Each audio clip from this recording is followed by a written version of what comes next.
Parte 2 já se torna o maior épico da história do cinema desde o lançamento da trilogia de O Senhor dos Anéis.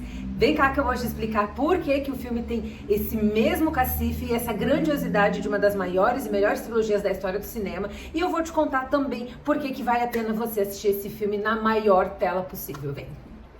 Oi pessoal, aqui é a Rafa Gomes, estou muito feliz de estar aqui conversando com vocês sobre Duna. Eu tive a oportunidade de assistir esse filme lá na cabine de imprensa em IMAX, o que foi uma experiência simplesmente surreal, de tão profunda e de tão sinestésica. Mas antes de eu chegar nesse ponto, quero, é lógico, falar sobre o que eu falei ali na abertura do vídeo, porque que Duna Parte 2 tem o mesmo nível de grandiosidade de Senhor dos Anéis, o que faz essa sequência ser tão poderosa quanto a trilogia. Aqui, Denis Villeneuve está fazendo a sua própria trilogia. A gente achou que a gente fosse encerrar a trama com o segundo capítulo, mas eu já estava desconfiada de que ele ia fazer isso em 3 filmes, porque a história de Duna é uma história muito complexa, os meandros da narrativa, os conceitos por trás existentes dentro da obra original também são muito profundos, e o tempo de tela que ele teve no primeiro filme para construir esse conceito já deixou bem claro que ele tinha planos um pouco mais ambiciosos, mas faz sentido ele querer desenvolver a trama em 3 capítulos. E como ela ainda é uma trilogia in progress, ela tá caminhando, ela tá sendo desenvolvida, não dá pra gente bater o martelo e dizer que a obra completa é do mesmo nível de grandiosidade de O Senhor dos Anéis. Mas em se tratando de Duna Parte 2, a gente pode dizer que esse simplesmente é o maior épico da história do cinema desde a obra emblemática de Peter Jackson, porque aqui tudo ganha uma escala muito maior. Enquanto o primeiro filme é um filme excelente, mas tem seus problemas de ritmo, é um pouco mais lento em alguns momentos, a trama demora para desenvolver, e quando a gente está chegando no ápice da narrativa, a trama acaba chegando ao fim, o primeiro filme acaba deixando a gente meio que ver navios, naquela expectativa por um confronto mais grandioso, que infelizmente é segurado para o segundo filme. Mas quando a gente chega na sequência de Duna, a gente começa a entender exatamente qual foi a proposta do Denis Villeneuve. Quando você assiste o primeiro Duna apenas como um filme isolado, ele tem essas questões de ritmo, etc. A trama dá uma esticadinha em determinado momento, já lá em meados do segundo ato, já na transição do segundo ato para o terceiro ato. Mas quando a gente assiste a sequência, a gente entende por que ele fez isso. O primeiro filme ele é um filme sobre conceito. Ele é um filme que vai apresentar a complexidade desse universo, os personagens, os signos, os seus símbolos, e também vai apresentar até mesmo a sua linguagem. Porque esse é um filme que ele tem uma pegada muito parecida com Fundação, que é uma adaptação de uma obra também icônica que ganhou série de TV lá pela Apple TV+.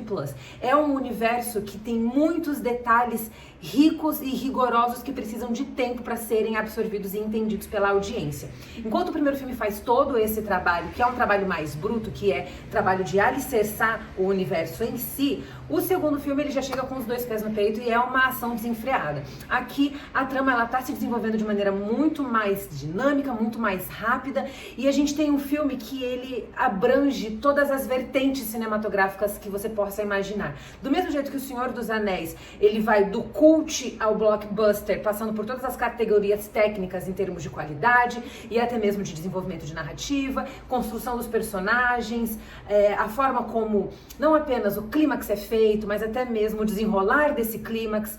Então tudo é feito de uma forma que consegue encantar aqueles que são fãs do cinema cult, bem como aqueles que são fãs de uma produção mais blockbuster, um cinema mais pop, mais pipoca. E Duna é exatamente isso. Duna é um espetáculo visual, é realmente uma experiência cinematográfica. Não ache que você está indo para o cinema assistir um filme. Não é isso. Eu fico arrepiada só de lembrar da experiência que eu tive assistindo esse filme em IMAX, porque o que o Denis Villeneuve faz aqui com a sequência é realmente presentear os cinéfilos com uma experiência que ela é arrebatadora e ela tira você de dentro do cinema e te coloca dentro da trama. Você é absorvido pela história daqueles personagens, você é absorvido pelo enredo, você é absorvido pelos subplots, pelas subtramas, e o subtexto do filme é simplesmente lindo. Existe camadas e camadas e camadas dentro do roteiro, e você vai se aprofundando nessas camadas ao longo dessas 2 horas e 45 minutos, se eu não me engano. Eu acho que esse é o tempo do filme. Então ele é um filme que ele vai crescendo quando você está assistindo. Quanto mais você vai se aprofundando dentro da trama, mais você vai entrando dentro desse universo, e ele te arrebata de forma tão poderosa que quando você termina o filme, você está sem fôlego, você está sem ar. E ele é um filme que, por ter o seu universo muito bem estabelecido ali na primeira produção, por isso que eu fiz questão de citar isso, aqui o Villeneuve teve tempo suficiente para poder brincar em tela. Então, ele desenvolve muito bem as cenas de ação. As cenas de ação, elas não são apenas muito performáticas, elas são teatrais, sabe? Ele usou o artifício da teatralidade para poder criar cenas de ação que são muito poderosas diante dos nossos olhos. Então, assim, ele soube trabalhar muito bem os sets, soube trabalhar muito bem a fotografia desértica, porque ali dentro daquela fotografia, onde a gente está diante de uma imensidão de areia, então parece que a gente está dentro de um nada, ele conseguiu transformar a exuberância do deserto em contraste com o sol escaldante do deserto. Ele pegou esses dois elementos e juntou ambos para transformar uma fotografia em um cenário perfeito e ideal para desenvolver as cenas de ação mais lindas que eu já assisti no cinema. As cenas, elas são tão rigorosas, elas são tão detalhadas, elas são tão minuciosas que elas seguem o mesmo padrão de qualidade do Peter Jackson na trilogia do Senhor dos Anéis, que possui cenas de ação que são realmente estonteantes, elas arrebatam a gente para dentro da trama, elas são muito vorazes, elas são realistas, elas são intensas demais, e a gente vê muito isso aqui no universo de Duna. E o fato dele saber jogar muito bem com a fotografia, o fato dele saber trabalhar a aparência do deserto de forma que isso se torne um artifício extremamente positivo para os personagens, faz com que a experiência de Duna seja ainda mais poderosa para a audiência. A gente está assistindo um filme que vai tomar você pela mão, vai tirar o seu fôlego e não vai deixar você descansar por 2 horas e 45.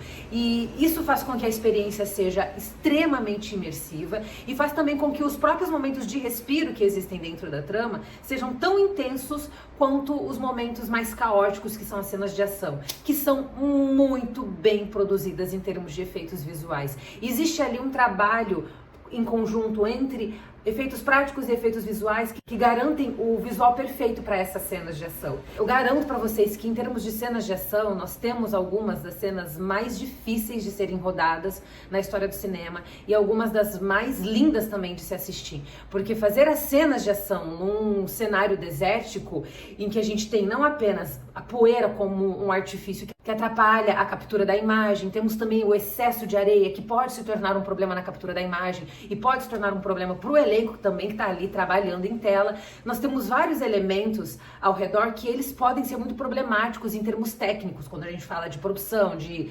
gravação e até mesmo de desempenho de performance dos atores. Mas o trabalho é tão sincronizado, ele é tão harmônico que tudo funciona muito bem em tela e a gente tem esse visual estonteante de Duna que realmente renderia imagens belíssimas. Eu acho que a fotografia de Duna é uma das fotografias mais tocantes que eu já vi na minha vida. Ele conseguiu criar um elemento surpresa através da fotografia, porque o deserto ele poderia ser simplesmente o palco dessa trama, mas aqui ele também se torna um personagem tanto quanto o figurino, que é um elemento extremamente fundamental em Duna. Vocês sabem que eu sou especialista em figurino de cinema, eu sou apaixonada por moda, eu estudei moda com a minha mãe desde a minha infância, porque a minha mãe era costureira, ela desenhava roupas também, ela fazia as minhas roupas, então eu tenho um conhecimento de causa muito próximo. E a gente vê as peças sendo muito bem feitas. A designer de figurino que foi contratada para fazer o trabalho em Duna foi a Jacqueline West, que é a mesma responsável pelo design de figurino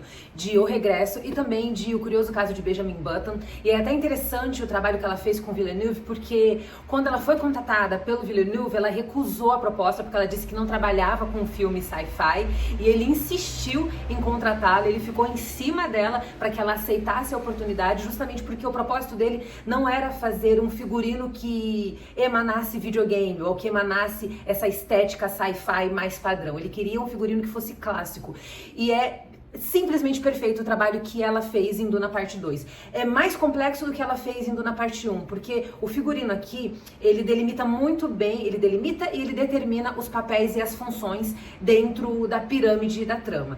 Então, os tecidos que são usados para a construção de cada uma das peças dos protagonistas, eles estão diretamente vinculados ao papel e à função que esses personagens exercem dentro da trama. Então a gente tem ali divisões muito específicas em termos de tecido, de matéria-prima, e faz toda a diferença dentro da trama. Eu posso estar falando isso para você e você pode estar pensando, Rafa, e para mim isso é indiferente, eu não me importo com o que o personagem está usando ou não está usando, isso não impacta na minha experiência, mas impacta sim, principalmente dentro de Duna, porque a gente tem o surgimento de outros personagens. Florence Pugh chega aqui como uma nova protagonista, e a gente também tem o Austin Butler, que chega aqui como antagonista. E as personas dos dois são bem diferentes em tela, e o figurino de ambos faz toda a diferença na forma como a gente percebe eles enquanto personagens da trama, e até mesmo como eles são percebidos pelos outros personagens. Então, assim, o trabalho que ela fez é exemplar, desde os tecidos mais complexos aos trapos usados para fazer o figurino dos Fremen. Tudo é muito estratégico em termos de figurino, e eu acho que ela já se torna uma das grandes apostas para a temporada de premiações de 2025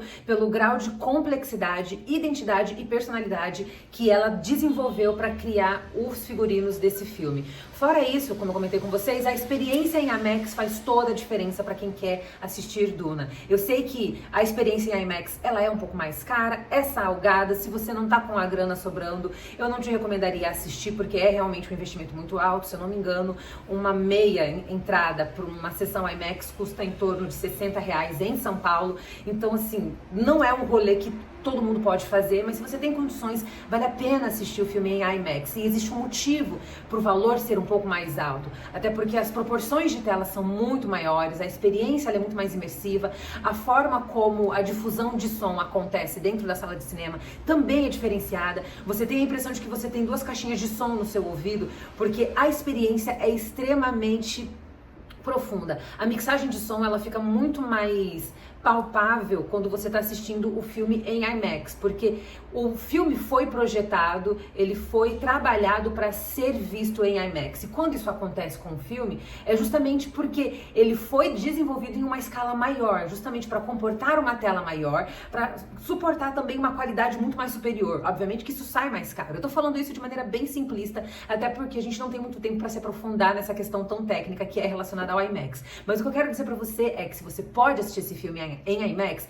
vale a pena, vai ser um rolê muito emocionante, porque o filme, ele cria essa atmosfera perfeita para você assistir em IMAX, e independente do assento que você tiver dentro da sala de cinema, você vai ter a visão perfeita do filme, porque é isso que também acontece dentro de uma sala de cinema IMAX. Pelo fato das proporções de tela serem muito maiores, é como se toda a tela abraçasse a audiência. É realmente algo fora do comum. Denis Villeneuve fez um trabalho incrível com Duna. Nós temos aqui o retorno de Zendaya, Timothée Chalamet, Rebecca Ferguson também, temos Javier Bardem entre os membros do elenco principal. A gente tem um elenco que tá rigoroso, tá riquíssimo. Anya Taylor-Joy faz uma ponta no filme, eu até brinquei que ela fez 30 segundos de cena e já pingou 1 milhão ali no Pix dela. Ô, mulher abençoada, né? E eu tô ansiosíssima pra ver a forma como a personagem dela se desenvolverá no próximo filme, mas nós temos um elenco que é poderoso, é um elenco excelente, que se desenvolve muito bem em tela. A Rebecca e o Timothée Chalamet, eles me surpreenderam, porque nessa sequência existe um trabalho muito mais profundo de expressão do olhar, principalmente no papel da Reverenda Madre, que é vivido aqui pela Rebecca Ferguson. Então, muito da performance dela tá aqui, ó, apenas nos olhos, e ela manda muito bem. Ela tem uma profundidade de olhar que é também avassaladora. Ela capta a gente quando ela tá em tela. Eu acho ela uma das atrizes mais talentosas do momento, e esse trabalho que ela faz com a expressividade do olhar se repete também em Zendaya, Timothée Chalamet, em todos os outros protagonistas, mas principalmente nesse trio aqui. Na verdade, nesse quarteto, porque o Javier Bardem também entra dentro disso, dessa performance, que é uma performance que, ora, é mais verborrágica, mais dramática, mas também é muito soturna. E o argumento de Duna é um argumento muito bem construído. Esse é um filme que, por trabalhar muito bem o silêncio e por trabalhar muito bem a expressividade do olhar dos seus protagonistas, é muito dito pelo não dito. Então você vai assistir um filme que ele vai te levar para uma experiência sensorial que não é tão tomada por diálogos. Temos diálogos poderosos no filme, mas muito se dá no silêncio, muito se dá apenas na expressividade corporal dos protagonistas. É muito difícil você desenvolver um personagem dessa forma, principalmente porque quando a gente está falando da personagem da Rebecca Ferguson, que é a Reverenda Madre, ela tem algumas frases que são pontuais, ela tem alguns momentos que são muito mais poéticos. Os discursos do filme, eles são discursos mais poéticos. Então, quando a gente tem momentos de fala, são momentos que, assim, são altamente reflexivos, são ritmados, eles são como poesias ali declaradas pelos protagonistas. Então a gente percebe que o trabalho do argumento foi muito importante para ele casar com a atuação mais silenciosa, que é mais na expressividade corporal. É como se tudo fosse tirado de um poema épico e homérico. Então nós temos diálogos que são muito delicados e muito categóricos, enquanto eles acabam complementando essas performances que se dão muito através do silêncio. De qualquer forma, gente, eu já fiz uma crítica enorme, meu objetivo era falar um pouco menos, mas Duna é um filme que abre margem para discussões, conversas, bate-papos muito longos, e eu tô super animada para vocês assistirem esse filme nos cinemas. É um filme que vale a pena ser visto e revisto por diversas vezes, porque é uma experiência muito profunda. Austin Butler tá de parabéns. Se você achava que ele mandou bem como Elvis, você precisa vê-lo aqui como antagonista. Ele tá sensacional. Olha, gente, Duna Parte 2 é simplesmente um dos filmes mais lindos que eu assisti. A sensação que a gente tem, que foi algo que eu comentei no meu Instagram, é que você está vendo a história do cinema ser escrita naquele momento. E foi a mesma sensação que eu tive quando eu assisti O Senhor dos Anéis. Aquela sensação de que você está vendo algo inédito, algo que está rompendo com algum paradigma dentro de Hollywood e que está trazendo uma experiência completamente inovadora e realmente que vai redefinir parte da história do cinema. Então, Duna Parte 2, pra mim, é aquele filme que, quando você está assistindo no cinema, você está testemunhando a história do cinema sendo escrita naquele momento. Então, não percam a oportunidade. Enquanto eu tava assistindo, eu pensava, meu Deus, que privilégio poder assistir esse filme em IMAX e que privilégio poder estar viva em um momento em que Duna Parte 2 está sendo lançado nos cinemas. E se você gostou desse vídeo, não esquece de deixar o seu like, deixa o seu comentário também, compartilhe com todo mundo que ama cinema e já me siga lá nas redes sociais. Eu estou no Instagram, no @Rafa Gomes, e no TikTok, no @Rafa Gomes C, te esperando. O Cinepop tá também no Instagram, no @site Cinepop, e não se esqueça que nós estamos no cinepop.com.br. Te espero por lá, um beijo enorme e a gente se vê na próxima. Tchau!